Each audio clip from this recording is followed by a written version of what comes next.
Uno de los hombres más poderosos del mundo ocupa un cargo que existe desde hace casi 2000 años.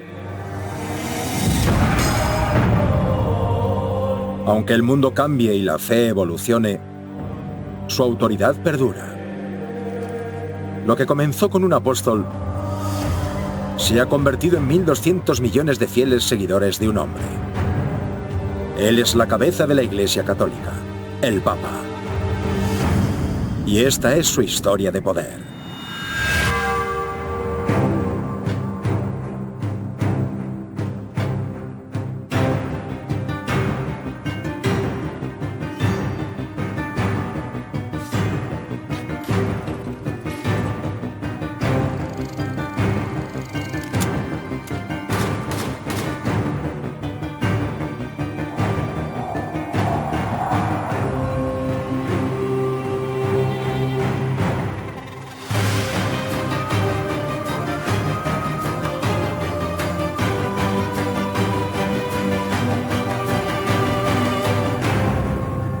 En este episodio, decisiones previas a una inminente guerra dejan marcas imborrables en el papado. Y cuando el mundo debate sobre la santidad de uno de los papas más controvertidos de la historia moderna, la historia debe considerar si la Iglesia Católica hizo lo suficiente.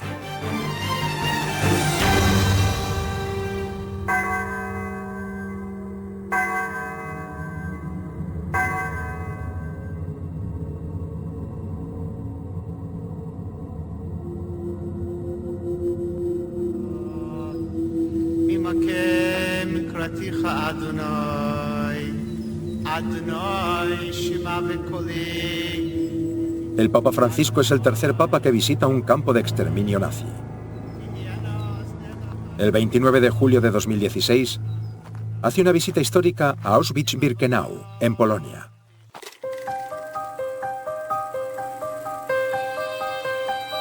Solo en este campo, los nazis ejecutaron a más de 1 millón de personas. De acuerdo con la enseñanza católica actual, el antisemitismo es un pecado. Hay que respetar a los judíos. No hay que intentar convertirlos, tienen su propia relación con Dios. Esta era una sociedad cristiana que, de alguna forma, fue capaz de ver a los judíos como forasteros y pudieron vivir con eso.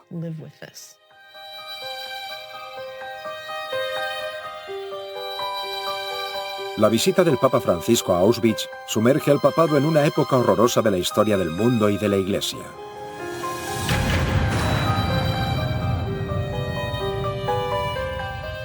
Al enfrentarse a las horribles imágenes del Holocausto, el Papa Francisco se enfrenta al legado de sus predecesores.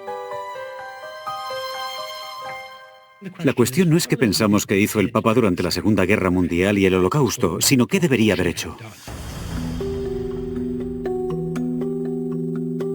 El Papa Pío XII es una figura polémica.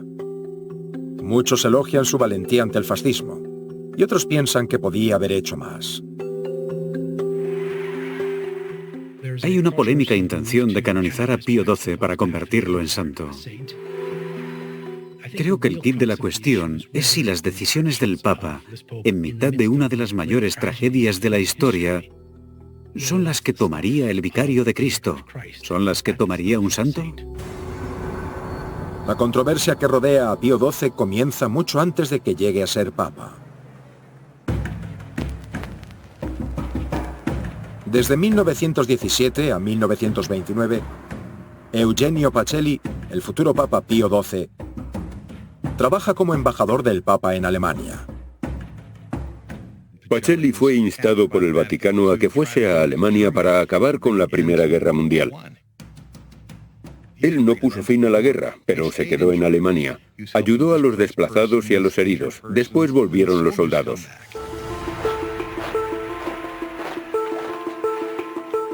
Por culpa de la Primera Guerra Mundial y por haberla perdido, Alemania era un caos. Por eso había malestar político y estalló una revolución. Había muchos jóvenes sin trabajo que se sentían traicionados por su país y había violencia en las calles. Se empezaron a formar organizaciones que al final se transformarían en los nazis. Regímenes opresivos por toda Europa ganan adeptos al culpar a los marginados, los inmigrantes y los judíos de la crisis económica y política de la posguerra. En 1922, Benito Mussolini lidera el Partido Nacional Fascista hacia la victoria en Italia, mientras Hitler y los nazis ganan poder en Alemania, donde estaba Pacelli. El nuevo Papa Pío XI se enfrenta a una agitación sin precedentes.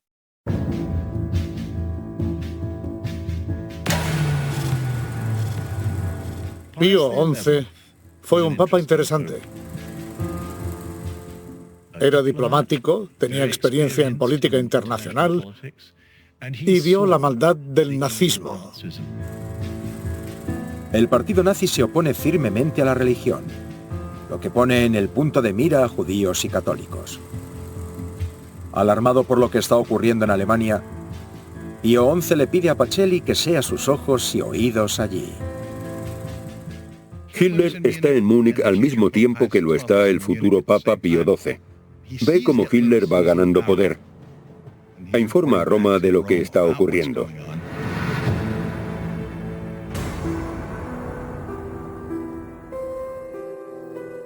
Pío XI y Eugenio Pacelli tienen una buena relación. Pacelli fue crítico a la hora de ayudar a tomar muchas de las grandes decisiones que Pío XI tomó. Pío XI le pidió a Pacelli que fuese su secretario de Estado. Y así Pacelli se convirtió en el segundo hombre más poderoso de la administración de la Iglesia. El fascismo se extiende por Europa y los católicos se convierten en enemigos del Estado. El problema con los católicos en particular era que los católicos tenían una relación, una devoción a algo externo al gobierno. Hubo conflictos en relación a algunos grupos de jóvenes católicos y si estos debían estar bajo el paraguas de las organizaciones fascistas. Dieron palizas a obispos y saquearon sus casas y oficinas. La Iglesia, para poder operar, ha de mantener su integridad física. El Vaticano se enfrenta a un gran dilema. Por su experiencia como diplomático, el Papa Pío XI recluta a Pacelli para que ayude a negociar con el gobierno fascista italiano. De ahí surge el Pacto de Letrán. Italia y el Vaticano llegaron a un acuerdo para permitir a la Iglesia funcionar y que el Papa estuviese seguro al salir del Vaticano. El año 1929 fue un hito. El gobierno italiano era en este momento una dictadura a manos de Benito Mussolini. Y el Pacto de Letrán concede al papado soberanía en su territorio, independencia. El Pacto de Letrán convierte la Ciudad del Vaticano en un Estado soberano. A cambio de la autonomía del Vaticano, el Papa accede a no oponerse al régimen de Mussolini. El acuerdo de 1929 sienta precedente. La Iglesia está dispuesta a negociar con dictadores a cambio de soberanía. En 1929, el Vaticano firma el Pacto de Letrán, un acuerdo con Mussolini que da autonomía a la Iglesia a cambio de neutralidad política. Le dio a la Iglesia un hueco en la sociedad italiana. Desde el punto de vista del Papa es una victoria, pero conlleva un precio. Mussolini consigue algo a cambio de haber dado algo. Como parte del trato, la Iglesia debía mantenerse al margen de la política. Sin la oposición de la Iglesia, el gobierno fascista de Mussolini se fortalece. El Pacto de Letrán es un gran paso para la consolidación del dictador fascista, porque ahora Mussolini puede dirigirse a la población, que es mayoritariamente católica, y mostrarle que ha hecho las paces con el líder espiritual de la Iglesia. Mientras Mussolini y la Iglesia se benefician de su acuerdo de paz en Italia, Adolf Hitler es elegido canciller de Alemania y el nazismo gobierna el país. Atacaron a los judíos de inmediato.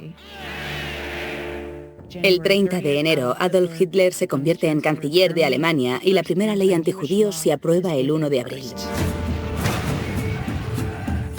El movimiento nazi no era solo antisemita, también era anticomunista, antisocialista y anticatólico.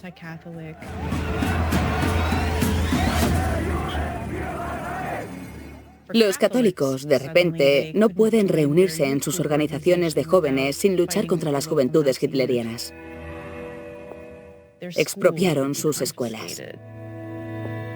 La violencia continuada fue la tónica del lugar desde 1933 en adelante. Tras el éxito del Pacto de Letrán, el Papa Pío XI vuelve a pedir ayuda a Eugenio Pacelli para defender a los católicos que se enfrentaban a otro inquietante dictador. En julio de 1933, Pacelli negocia otro pacto, esta vez con el gobierno alemán. Se llamó Reichskonkordat. Como el Pacto de Letrán era una medida defensiva, el Estado dice, dejamos que la Iglesia controle sus asuntos, pero el precio a pagar es que no se inmiscuya en la política. Es un pacto polémico. Algunos lo ven como un pacto con el diablo. Efectivamente, saca a la Iglesia del terreno político en un momento en el que, más que nunca, se necesitaba una oposición a una dictadura que estaba en auge.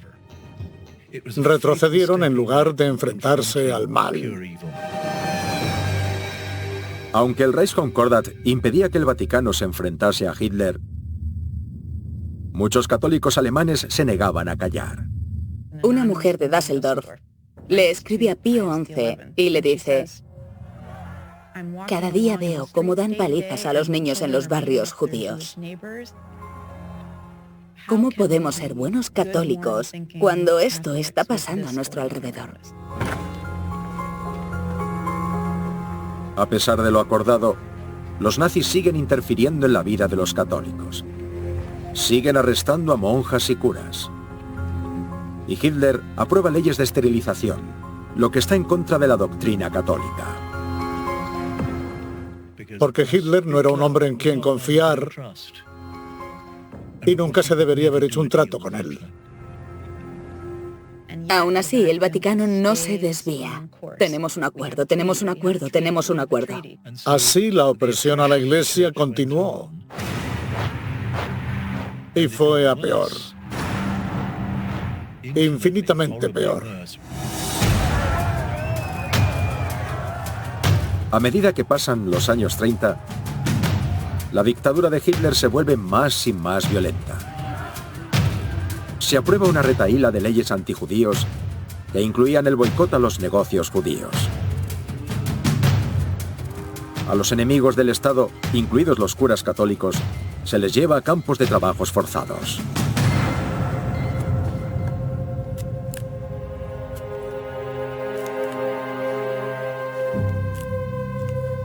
El campo de concentración de Dachau fue descrito como el mayor seminario del mundo. Hubo un momento en el que había miles de curas católicos. 2.500 curas católicos murieron en Dachau. No católicos, curas católicos. A esas alturas no había forma de que el Tercer Reich y la Iglesia se llevasen bien. El Vaticano escribe más de 50 quejas a los nazis por el quebrantamiento del Reichskonkordat. Pero Pío XI no denuncia públicamente a Hitler. A finales de los años 30, Pío XI empieza a prepararse y a preparar a la Iglesia para algún tipo de confrontación directa contra los regímenes fascistas. Desconfiaba de Hitler, se oponía al racismo. No es que le gustasen mucho los judíos. Creía, como muchos otros católicos, que el pueblo judío fue el responsable de la muerte de Jesús, pero no creía que eso diese derecho a quitarle sus derechos humanos. y de hecho escribió una encíclica condenándolo. En 1937, Pío XI vuelve a pedirle ayuda a Pacelli. Redactan una encíclica en relación a la situación en Alemania. Una encíclica es la carta más solemne que redacta el Vaticano, la declaración más importante que un papa puede hacer. El Papa Pío XI llama a su encíclica sobre Alemania en 1937 Mit brennender Sorge, lo que significa con ardiente inquietud. En ella condena el racismo desde un punto de vista teológico. En ella habla de lo ridículo que es pensar que Dios pusiera toda la grandeza de la humanidad en una sola raza. Con los nazis en alerta contra cualquier actividad subversiva, el Vaticano usa una red secreta de mensajería para llevar la encíclica a Alemania.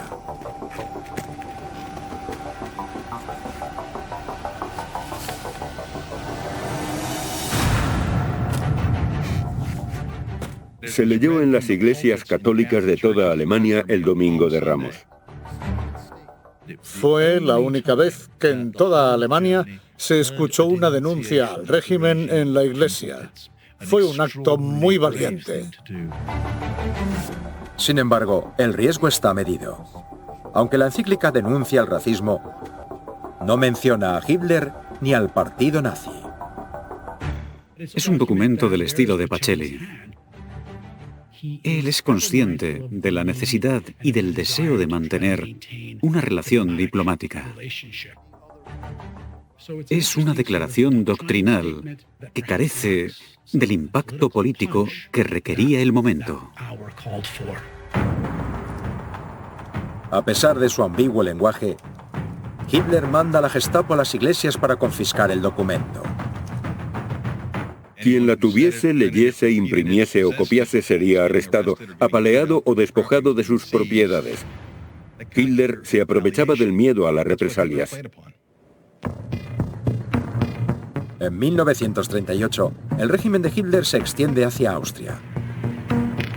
Se aprueban más leyes antisemitas. Se destruyen más casas y negocios judíos. Y aún así, el Vaticano sigue siendo públicamente neutral. Pero la noche del 9 de noviembre de 1938, Alemania explota en violencia y marca un giro siniestro en la agenda nazi que el mundo no podrá ignorar. Durante los 2 años siguientes a la encíclica antirracista del Papa Pío XI, el Vaticano no opina públicamente sobre el régimen fascista de Hitler. Y la noche del 9 de noviembre de 1938, la violencia nazi contra los judíos llega al límite. Kristallnacht fue la noche de los cristales rotos. La noche en que los nazis fueron a los negocios judíos y a las sinagogas y lo destrozaron todo. 30.000 judíos fueron enviados a los campos de concentración. Fue un ataque público contra los judíos. Y tras eso, se acabó.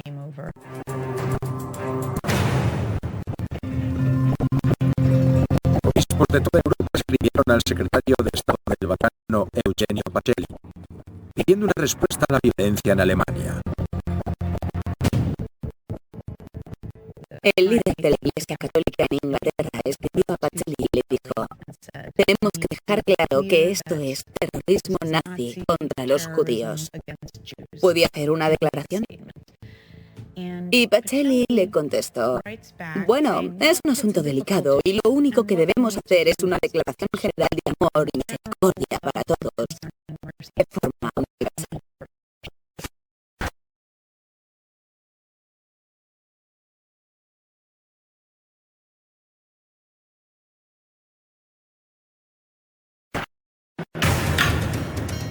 Se envía a más hombres, mujeres y niños a los campos de concentración. A pesar de los acuerdos de neutralidad, el Papa Pío XI no puede seguir en silencio. Está claro que antes de que Pío XI muriese, estuvo a punto de denunciar el fascismo en términos específicos. Pío XI comenzó el borrador de una encíclica sobre la raza humana en la que condenaba el antisemitismo. Pero murió antes de publicarla. Ahora, con Europa a las puertas de otra guerra, los cardenales deben elegir a un nuevo papa. El cónclave de 1939 sucede en un momento crítico. La política exterior nazi es cada vez más agresiva y por eso la elección de un nuevo papa suscita gran interés más allá del mundo católico. Pío XI había preparado a Pacelli para ser el siguiente papa. Después de un cónclave de menos de 24 horas, el secretario de Estado, Eugenio Pacelli, es elegido papa. Decide llamarse Pío XII, en honor a su mentor. Una de las razones por las que Pacelli era el adecuado es porque todos los rivales creían que estaba de su lado. Era alguien que contentaba a todos. Se le conocía por su diplomacia. Se creyó que, debido a las tensiones que se vivían, un papa diplomático con tanta experiencia en asuntos exteriores era lo mejor. Mientras las tensiones en Europa siguen creciendo, el Papa Pío XII se enfrenta a una gran tarea. Debe representar su papel como líder religioso en un mundo cada vez más secular. Los papas deben preguntarse a quiénes representan y por quiénes deben hablar. Pío XII se preparó como diplomático. Tenía interiorizada la idea de que el papado funcionaba mejor como fuerza neutral. ¿Pero puede el papado ser neutral en relación al nazismo? 6 meses después de su elección, los nazis invaden Polonia. Y se declara oficialmente la Segunda Guerra Mundial en Europa. La invasión nazi de Polonia en septiembre de 1939 es catastrófica para los católicos. Polonia es un país católico. A los católicos polacos se los trató con dureza. Mataban a los curas, violaban a las mujeres, fue brutal. Y el Vaticano recibía informes y súplicas de ayuda. Era una guerra contra las religiones, contra los judíos, contra los católicos, contra todo lo no alemán. Pío XII se ve forzado a reexaminar su callada diplomacia. Atacaban a la Iglesia. Le tocaba al Papa defender a los fieles. 6 meses después de la elección de Eugenio Pacelli, los nazis invaden Polonia, llevando a Europa a la Segunda Guerra Mundial.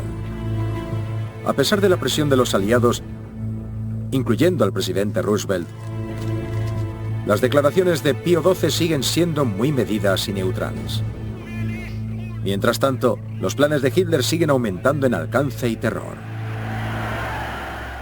Los nazis pusieron en marcha un programa para acabar con los discapacitados físicos y mentales. Eso, con el tiempo, se convirtió en la solución final. Decidieron exterminar a todos los hombres, mujeres y niños judíos de Europa.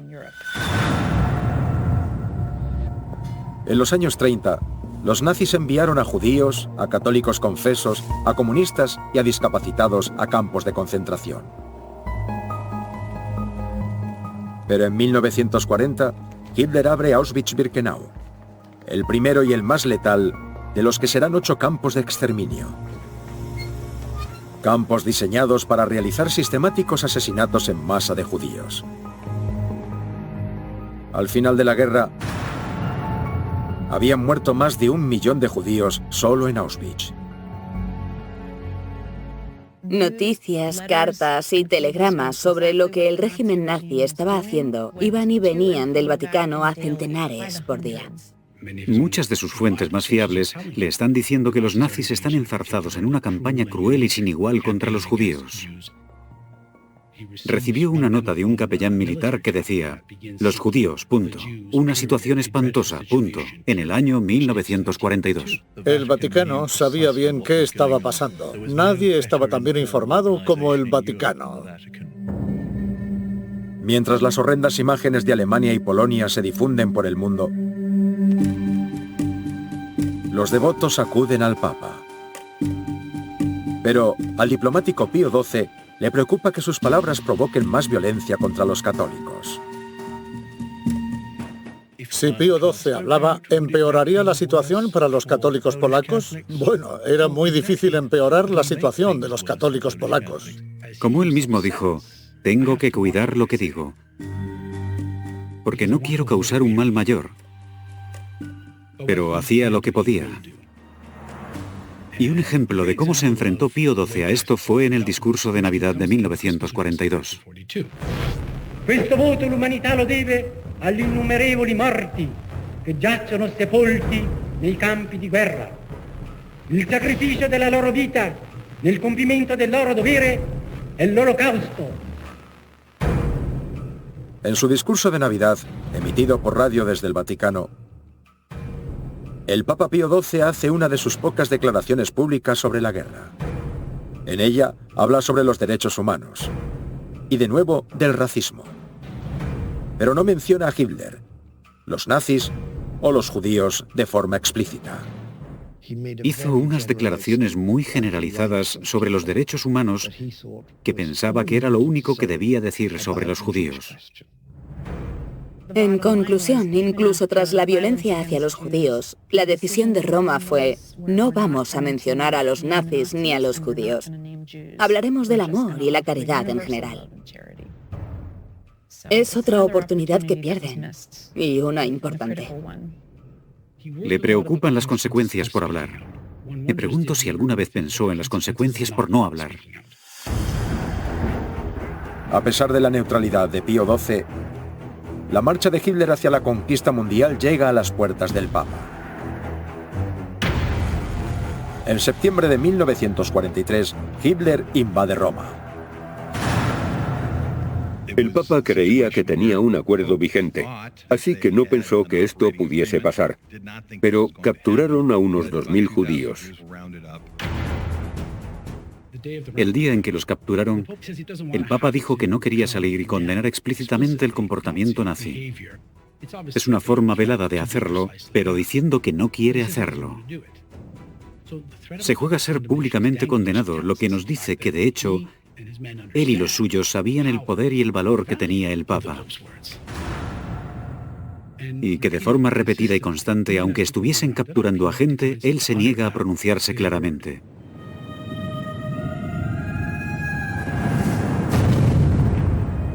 Con la guerra fuera de los muros del Vaticano, Pío XII se convierte en un blanco. Hay rumores de que los nazis planean secuestrarlo. Hitler tenía un general al que pidió que planease cómo invadir el Vaticano. Pío XII reunió a todo el mundo y les dijo que se fueran si así lo querían, pero también envió una carta con su renuncia que decía: si me capturan, renuncio a mi pontificado. No habrán capturado al Papa, habrán capturado a Eugeni Pacelli, pero no al Papa. Mientras caen bombas y capturan a judíos bajo la ventana del Papa, Pío XII reúne provisiones.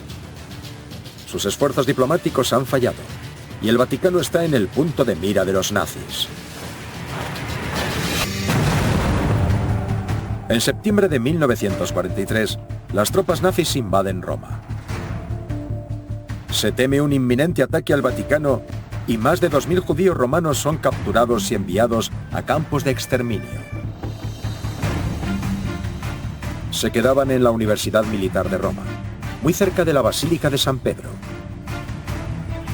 Pero a pesar de las atrocidades cometidas en su misma puerta, el Papa Pío XII permanece en silencio. Él tomó el camino cauto de la diplomacia en sus pronunciamientos públicos, pero no fue inactivo. Hay quienes piensan que el Papa se movió entre bambalinas para intentar acabar con las redadas. Hay pruebas de que de hecho funcionó. Se liberó a muchos judíos porque estaban casados con católicos o porque utilizaron el acuerdo para evitar que los deportasen. Entonces dijo, hagamos lo que podamos para aliviar el sufrimiento. Había furgonetas del Vaticano dando vueltas para dar comida, mantas y otros suministros donde los necesitasen. Algunos creen que el silencio de Pío XII era una tapadera, que durante la guerra participa en operaciones encubiertas con los aliados. El Papa grabó en secreto sus conversaciones. En la semana de su elección, en 1939, las cintas muestran claramente que optó por estar públicamente conforme con los nazis y que, al mismo tiempo, decidió que se resistiría en secreto. Pío XII recibía información de un espía del Vaticano en Alemania y les pasaba la información a los aliados. Algunos historiadores especulan con que el Papa participara en un plan para asesinar a Hitler. La figura principal de la resistencia alemana a Hitler fue el almirante Wilhelm Canaris, el jefe de la inteligencia del ejército, quien por casualidad conoció a Pacelli en los años 20 en Alemania. Canaris contactó con su viejo amigo Pacelli y le dijo, ayúdame a mí y a Alemania a deshacernos de Hitler. Canaris tenía acceso a explosivos. Entre 1940 y 1944, hubo 3 intentos fallidos de asesinar a Adolf Hitler. Las informaciones de estos complots aún están envueltas en el misterio, y apenas existen pruebas de que Pío XII participase. No se supo nada durante mucho tiempo porque el Papa sabía que si guardaba pruebas escritas podría morir gente. Es evidente que el Papa no estuvo involucrado en los detalles. Ayudó a facilitar los contactos para acabar con Adolf Hitler. Y eso es muy importante. Fue arriesgado. Fue algo que no le contó ni a sus consejeros y que nos muestra que aunque fuese un hombre cauteloso, demasiado a veces pudo tomar ciertas decisiones atrevidas y muy peligrosas. Pese a las dudas que rodean a la implicación del Papa en el asesinato de Hitler, de lo que no hay duda es de que la Iglesia escondió a judíos durante la guerra. Hay muchas pruebas de que se usaron instituciones eclesiásticas y monasterios para rescatar y alojar a judíos. Incluso hay pruebas de que los escondieron en propiedades del Vaticano. Hay unas fotografías fascinantes en las que se ve no solo a gente durmiendo en el suelo de la iglesia o en los pasillos, sino incluso en las escaleras, por toda la escalera. Cerca de 6 millones de judíos europeos murieron durante la Segunda Guerra Mundial. Pero casi el 80% de los 12.000 judíos romanos sobrevivieron. Un gran porcentaje de judíos romanos sobrevivió gracias a las acciones de estos monasterios. El debate es, ¿hubo una orden de arriba para hacerlo? ¿Guardó silencio Pío XII durante las redadas, pero decretó en secreto la orden de que se escondiese a tantos judíos como fuera posible? Nunca hemos encontrado tal orden de Pío XII para dar refugio y esconder a judíos italianos. E incluso hubo veces en las que se mostró molesto porque esas órdenes y monasterios se pusieran en peligro. Aunque hayan pasado más de 70 años,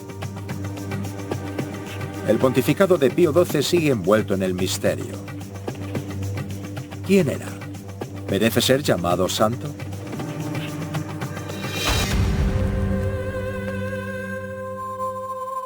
Ser canonizado es ser reconocido como quien compartirá la vida eterna con Dios en el cielo.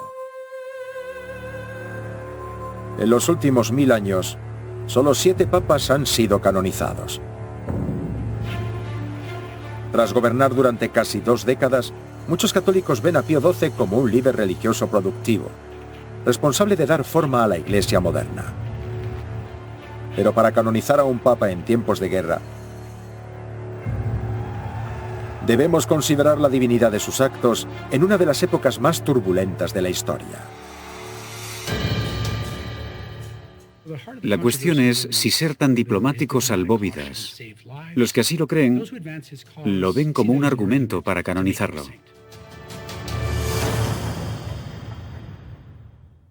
A Pío XII se le excusa normalmente de no haber condenado el exterminio de los judíos, porque como él mismo dijo,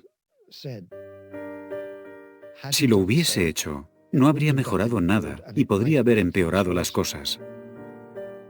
Pero creo que es difícil evitar sentir que fue un fracaso moral. El quid de la cuestión está en el carácter del Papa Pío XII. ¿Quién era y por qué tomó las decisiones que tomó? Hay quienes ven en su reticencia a señalar el sufrimiento judío en particular, lo ven como un rasgo antisemita. La estancia de Eugenio Pacelli en Alemania como diplomático es crucial para su formación, para su consideración de los alemanes y Alemania, y se podría decir que para su opinión acerca de los judíos. Describe una reunión con oficiales judíos diciendo que son unos sucios comunistas con ojos rasgados. Observamos sus estereotipos negativos sobre los judíos en sus cartas y no estoy convencida de que dejase de tenerlos. Todo el pontificado de Pío XII está lleno de preguntas en nuestra memoria. Es demasiado fácil decir que hay gente mala y gente buena, porque la mayoría no somos ni una cosa ni la otra, somos ambas. Él era complejo. Las complejidades del Papa Pío XII permanecen sin resolver. Muchas preguntas sobre qué hizo y no hizo durante el Holocausto siguen sin respuesta. Aún no podemos acceder a todos los archivos de la época, así que no tenemos todos los informes de todo su pontificado. Cuando estén disponibles y los académicos determinen qué hizo y no hizo exactamente, podremos decir, sin duda, cómo fue Pío XII. Hasta entonces, sería prematuro seguir con la canonización.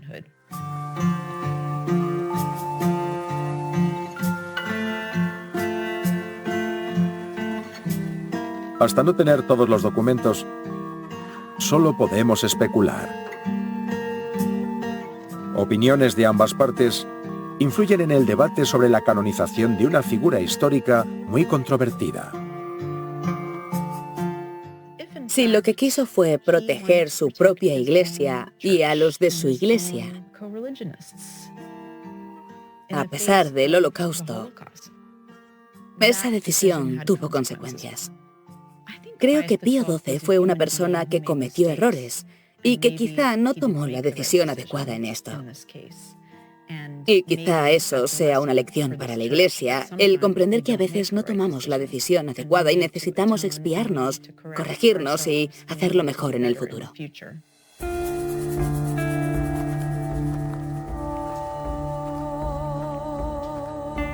En 2016, mientras el Papa Francisco caminaba entre las sombras de Auschwitz,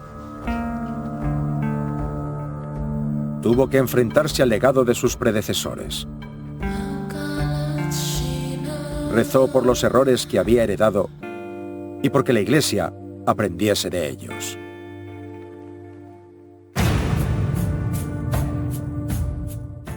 El Papa Francisco es un tipo de papa radicalmente distinto a otros que la Iglesia Católica ha tenido.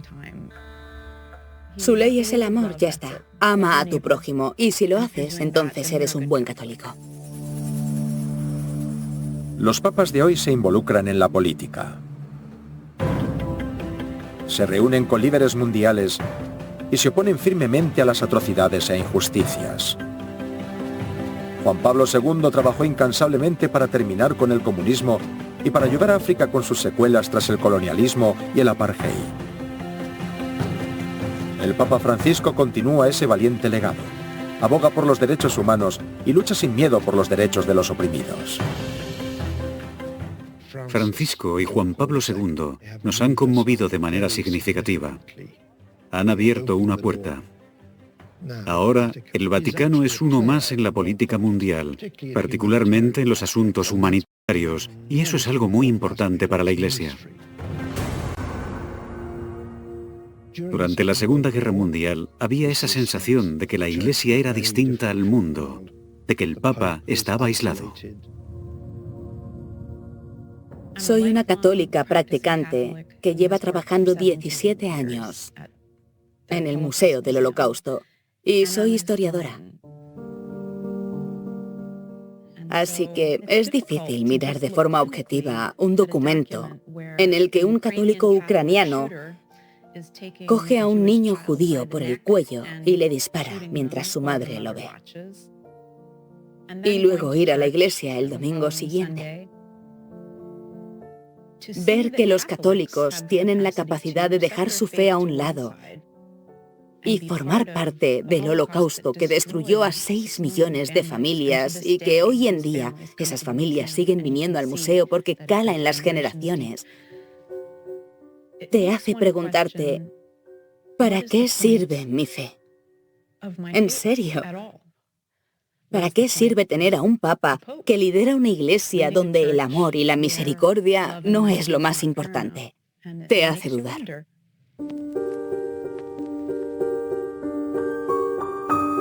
En tiempos trágicos, la humanidad se pelea con la fe. El mundo recurre al Papa como guía y consuelo.